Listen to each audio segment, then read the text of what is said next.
இந்த நாட்டின் முதலமைச்சருக்கு, நாட்டின் பிரதம அமைச்சருக்கு, முதல் குடிமகனுக்கு என்ன மருத்துவமோ அது கடைகோடி மகனுக்கும் கிடைக்கும்டா. அதான்டா சரியான ஜனநாயகம். தனியார் மருத்துவமனை, அப்பலோ, காவிரி, ராமச்சந்திரா வா மோதுவோம். இந்த ராஜீவ்காந்தி பெயர் நீக்கம்,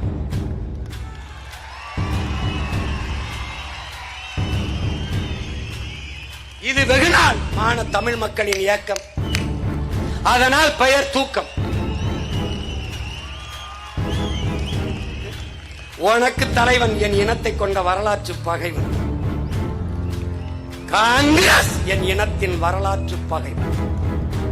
என் இனத்தின் வரலாற்று பகைவன் சிங்களனுக்கு துணை நின்ற பகைவன். பாரதிய ஜனதா மனித குலப்பகைவன். மனித குலப்பகைவன்.